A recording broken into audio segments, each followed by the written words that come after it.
G'day guys, StevieTheAussie here, signing up for the next portion of my Let's Play for Plants vs. Zombies. In the last episode we completed the first 5 stages of level 1. In this episode we're going to be continuing on and completing the last 5 stages of level 1. So let's get on into it.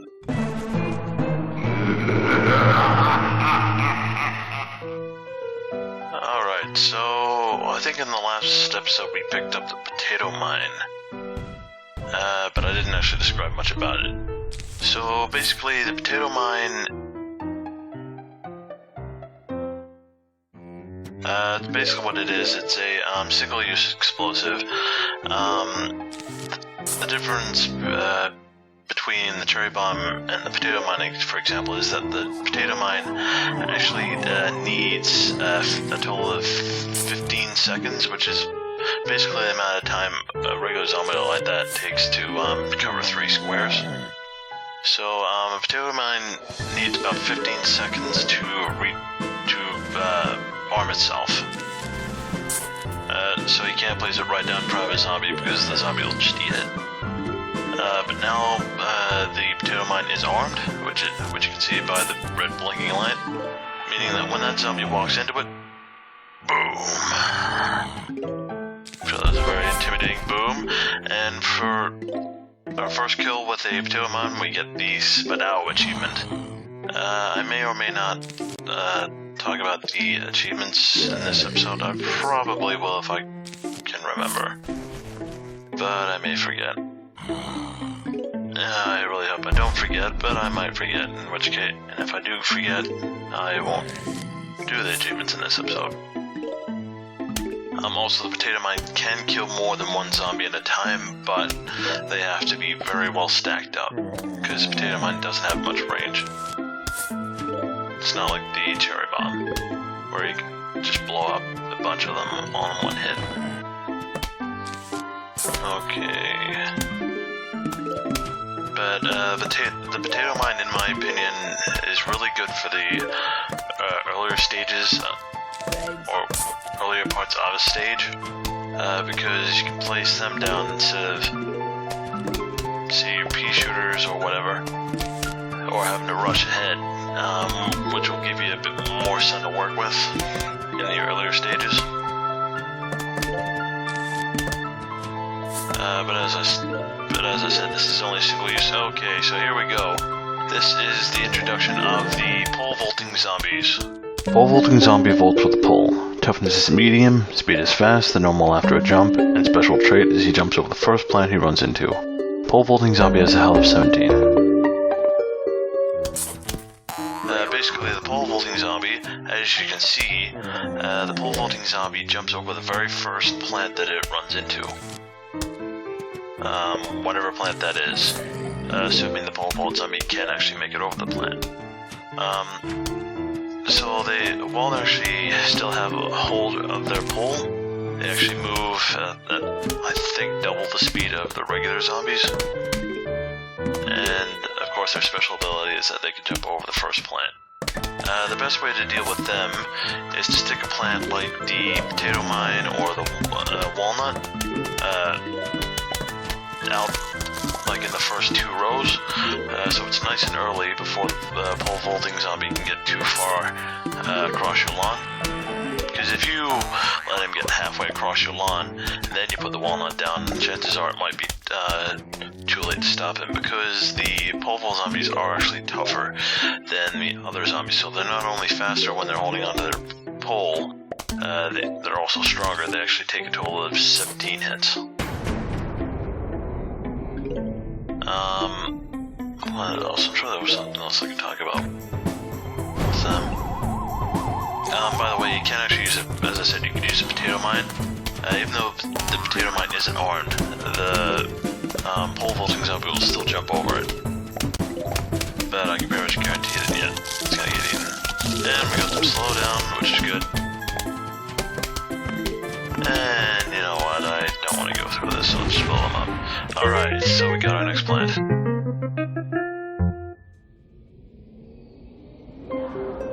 This is the snow pea. It shoots frozen peas that damage and slow the enemy, and it costs 175 sun. Snow peas shoot frozen peas that damage and slow the enemy. Damage is normal, slows zombies. Cost is 175 sun and recharges fast.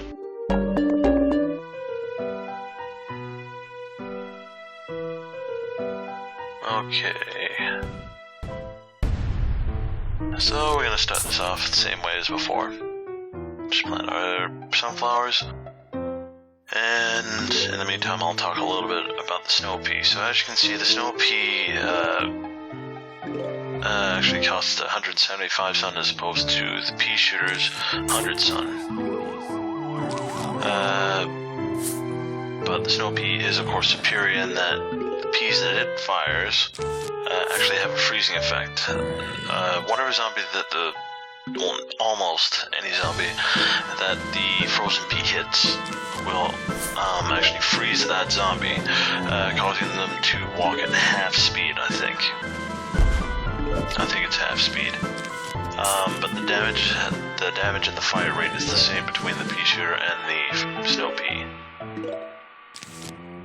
The thing about the snow pea is, I mean, I like the snow pea, but there's a particular reason why I don't think it's the greatest. Later on in the game, you'll probably find you'll stop using the snow pea as much. But the thing that I really kind of don't like about the snow pea is the fact that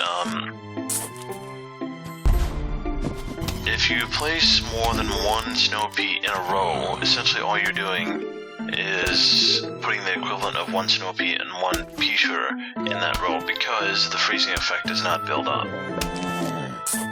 So, I mean, you might imagine that, you know, you have two pea shooters, two snow pea shooters in the same row, that they might slow the zombie down twice as much. No. The freezing effect does not tank up. But on the plus side, the snow pea, one snow pea is enough to take down a conehead on his own. His or her own.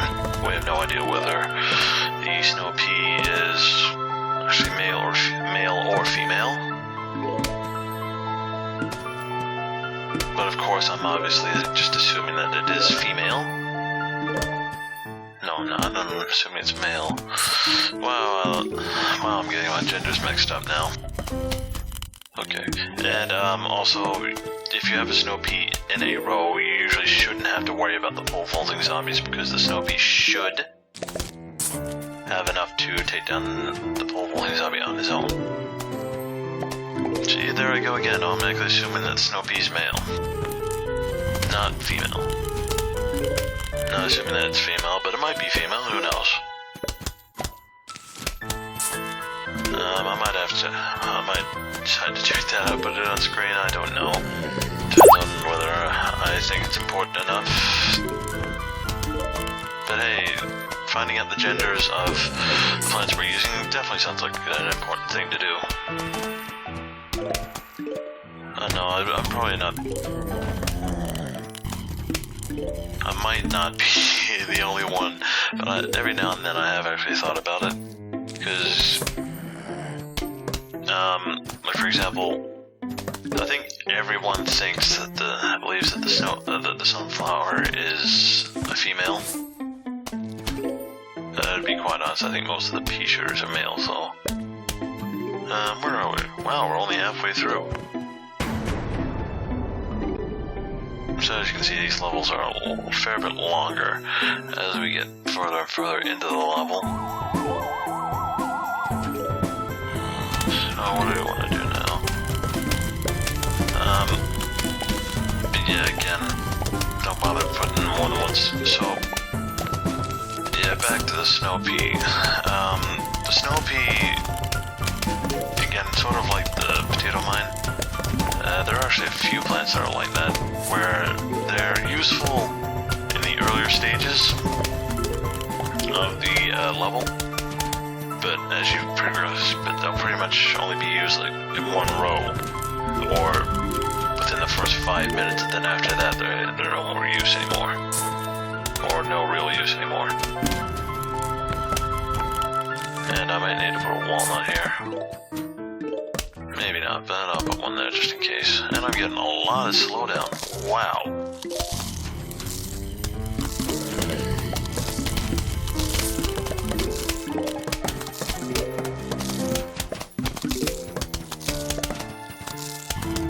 That was a lot of slowdown.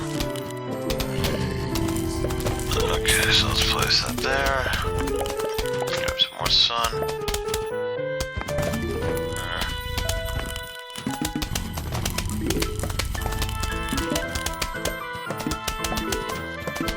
I'm actually kind of looking forward to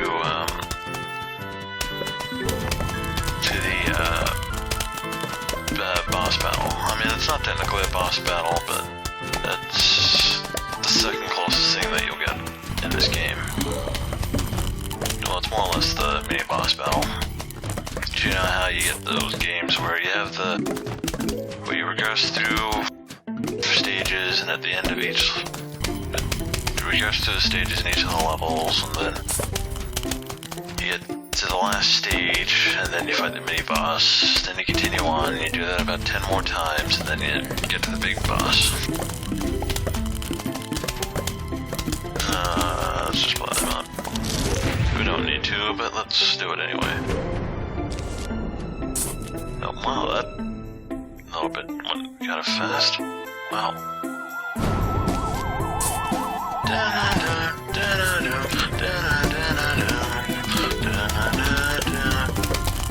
Anyone notice that the pole vaulting zombies have blonde hair as compared to the other zombies which do not have any hair at all? Am I the only one who thinks that the pole vaulting zombies wear a wig? Okay, well, I digress. Anyways, so we got our next plant. This is the Chomper. Devours a zombie whole, but is vulnerable while chewing, and it costs 150 sun. Chompers can devour a zombie whole, but they are vulnerable while chewing. Damage is massive, range is very short, special trait is a long delay between chomps. Cost is 150 sun, recharges fast.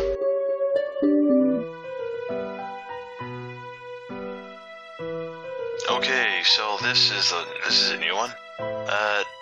As you would have seen, we have only 6 slots at the top here where we place our plants, but we now have 7 plants. So we have to decide which 6 of those 7 we want to take in to each of the levels. From now on, that's actually how it's going to work. And we also have the introduction of a new type of zombie, the Buckethead zombie. A Buckethead zombie's bucket hat makes him extremely resistant to damage. Toughness is high, weakness is the magnet room. Buckethead zombies have a health of 65. Okay, so I'm going to take the sunflower. You always want to take the sunflower. And I'm going to take the chomper, because I'm going to show you how the chomper works. What else do I want to take?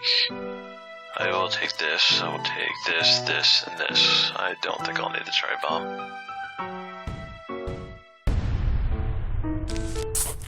Okay, so, as you would have seen in the street view there, we're actually going to be running into one of the biggest, most annoying, well maybe not the biggest one, but one of the most annoying zombies that we'll be getting in the game.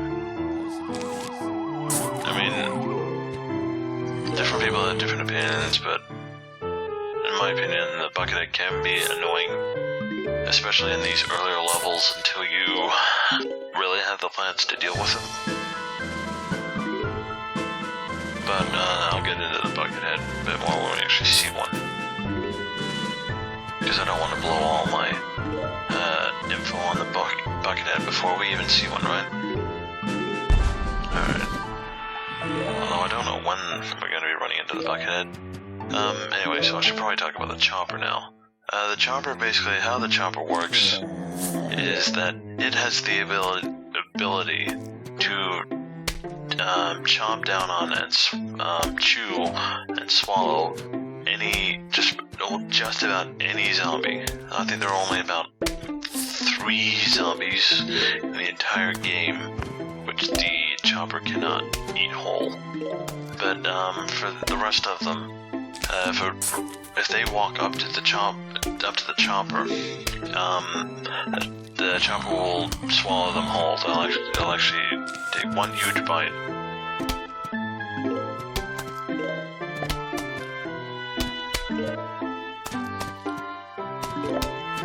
chopper pretty much has two stages. It has the ready stage and it has the eating stage. So I already told you about the ready stage. Basically, how the eating stage works is that after a chopper has chowed down on a zombie, it'll actually take the chopper a total of 42 seconds to actually chew and swallow the zombie, making them ready for a new zombie. And during that whole 42 seconds,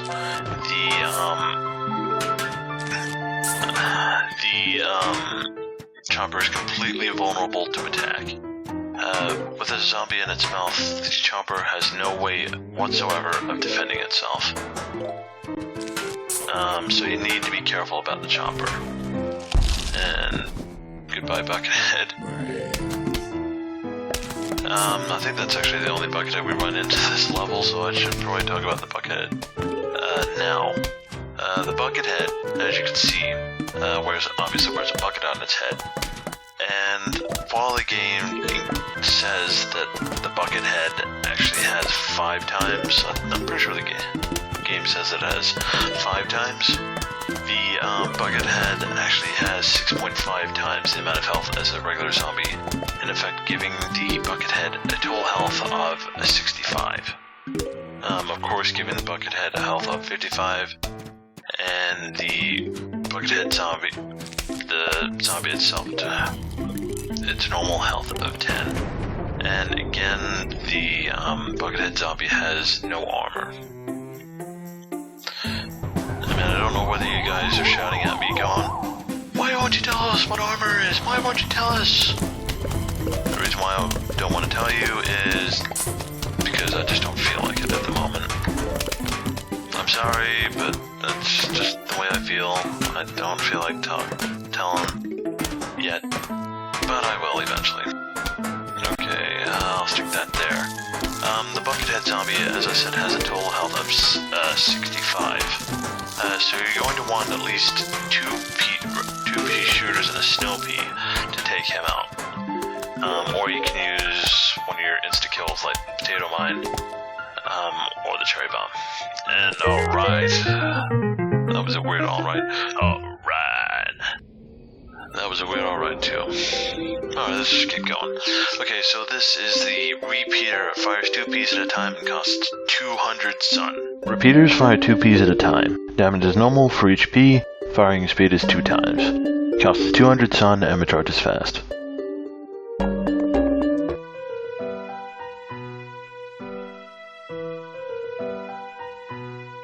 Okay, so the repeater is actually one of my favorites. I think it's fairly understandable why. That's one of my favorites, and again, I'll be bringing in the new plant. That's typically what I'm going to do. Every time we get a new plant, I'm going to bring in the new plant. And show you how it works. I think that'll work. You see, it's setups like these where the potato mine really starts to come in handy, because obviously I have no plants, no offensive plants with a sun cost of under 100, meaning it'll probably be a while before I can get my first constant attacking plant out. And until that time, I'll just use potato mines, because by the time I think by the time the 3rd zombie comes out, I should have enough for either a repeater or a snow pea. I'll probably go with the snow peas first. Basically, I should probably tell you about the repeater now. Basically, how the repeater works is that the repeater is basically the equivalent firing speed of 2 pea shooters. Will only take up the space of 1. So you plant the repeater down, it only takes up the space of 1, and every time it fires 2 peas. So that gives it the firing rate of 2.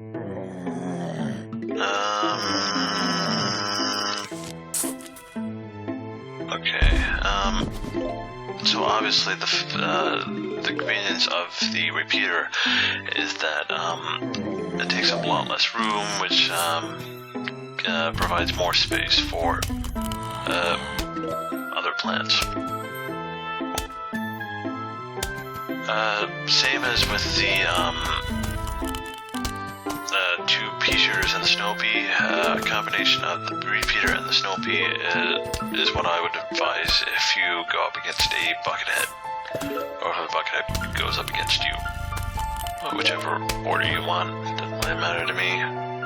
Okay, so I think we'll stick this out here, and then stick this here. Okay, what do we want to do now? We want to grab all this sun. While I'm still thinking about it, just so you know, the bucket for the buckethead zombie does not protect it against any sort of plant effects like the slowing effect from the snow pea. I mean, I did say that there are zombies that are resistant to the freezing effect of the snow pea, which is true. A majority of them will get frozen, but there are a few that are unaffected. But we won't be encountering those for, I don't think, until maybe the third stage, maybe. Third level, maybe. Yeah, third level, yeah. Pretty sure. Okay, so check out this repeater. 1, 2, 1, 2, 1, 2, 1, 2.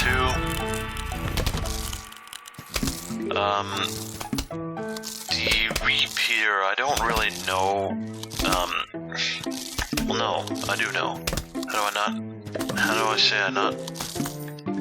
How do I say I don't know? Because I do know. Whether I think the repeater is better than the snowpeater,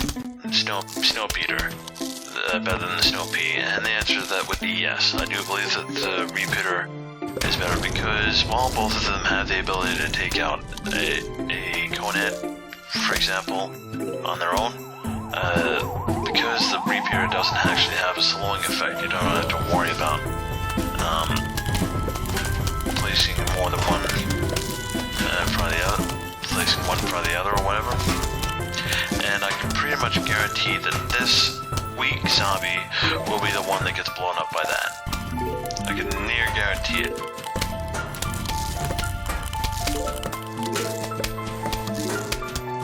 Or maybe they'll both get blown up. Okay, come on. Jeez, that walnut's really taking... Hey! I got both of them. Yeah, I was right though. The freak zombie did get blown up at the potato mine. Oh well. But yeah, as I also did say, the potato mine can blow up more than one zombie. They just need to be really close together, and I mean really close together. I think within a quarter of a square of each other. And they love showing the buckethead zombies, don't they? You know, I actually read on the Plants vs. Zombie Wikia page, which is where I'm getting some of my stuff from. Of course, the link is down in the description. They actually say that they think the red spot on the bucket is actually blood. I don't think so. I think that's rust. I think that is rust. I don't think that's blood. It's a rusty bucket. Bay. Rusty bucket bay. 10 points if you know what game I just referenced. No, seriously, if you can guess what game I just referenced, I will put 10 points in an envelope, get your address from you, and mail those points to you.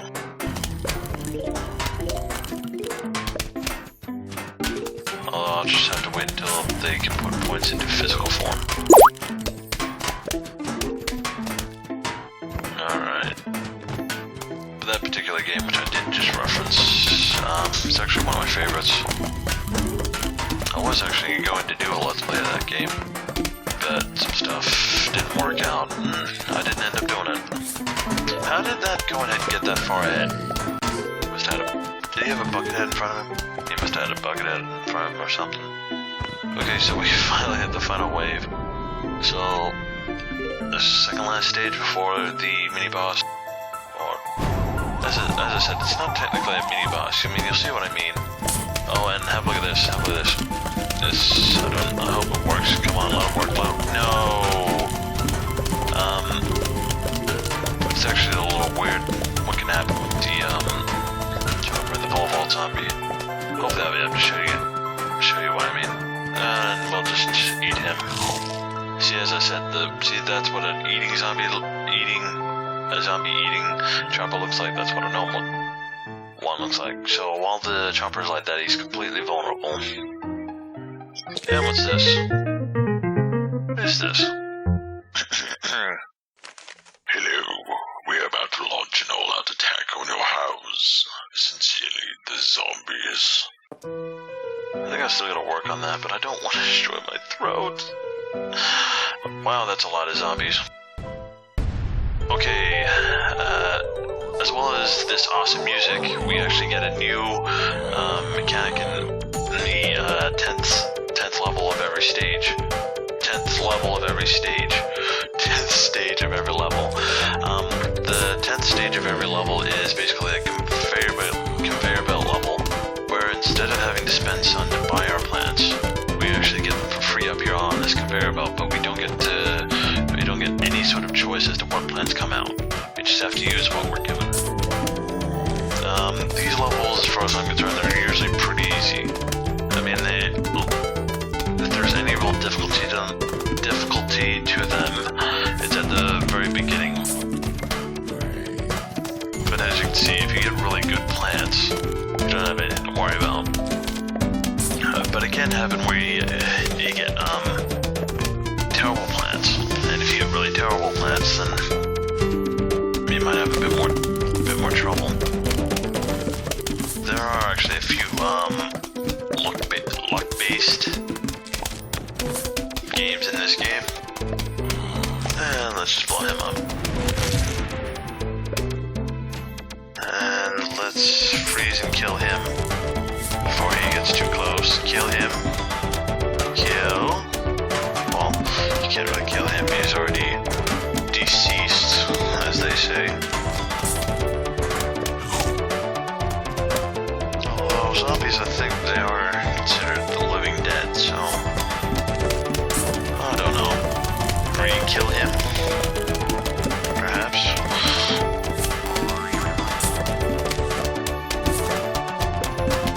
Alright.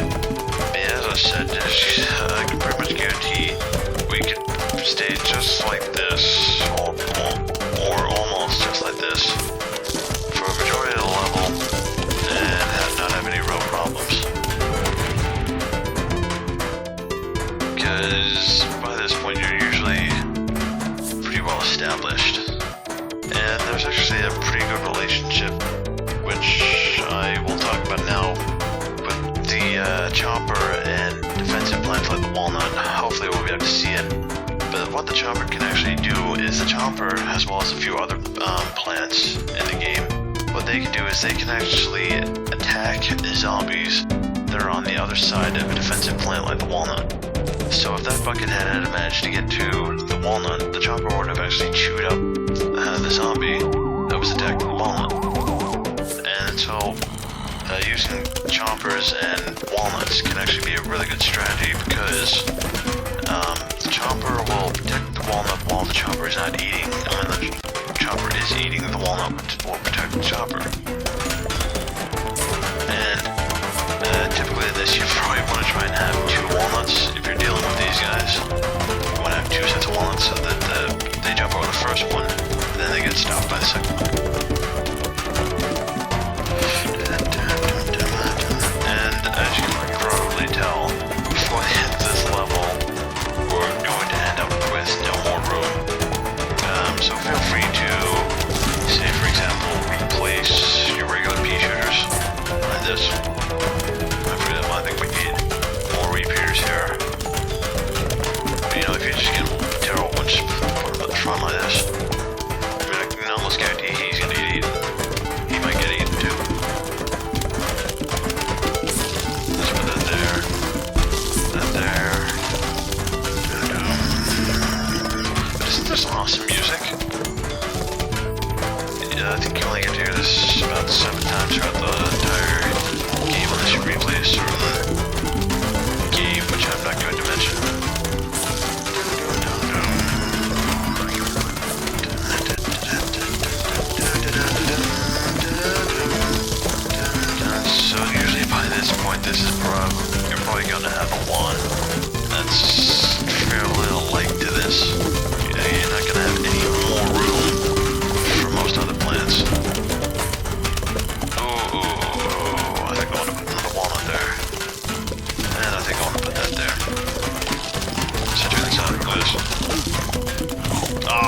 come on.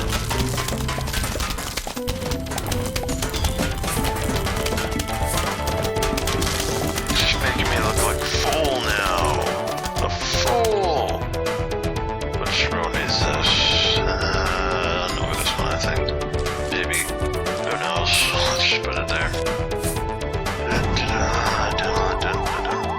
So of course, I'm saving up my cherry bombs like this. And just blow them up. And that's actually an easy way to get the Explorinator achievement, which is take out 10 zombies with a single cherry bomb, I think. Oh, and what is this? This is a new plant, but look at this. Doesn't cost any sun. Alright, so this is the Puff Shroom. It shoots short-range spores at the enemy and doesn't cost any sun. Puff Shrooms are cheap, but they can only fire a short distance. Damage is normal, range is short. Sleeps during the day. Cost is 0 sun, recharges fast. And unfortunately, that's actually the end of this episode because that was the end of level 1. We're already through. But of course, in the next episode, we will be continuing on to level 2, stage 1. So I hope you guys can join me for that. Hope you guys enjoyed this Let's Play, and this was a really long episode. Considering, so I better end it now. And the next episode, we'll be continuing on to level 2-1, so I'll see you guys then. But for now, this is StevieTheAussie, signing out. Good day, and goodbye.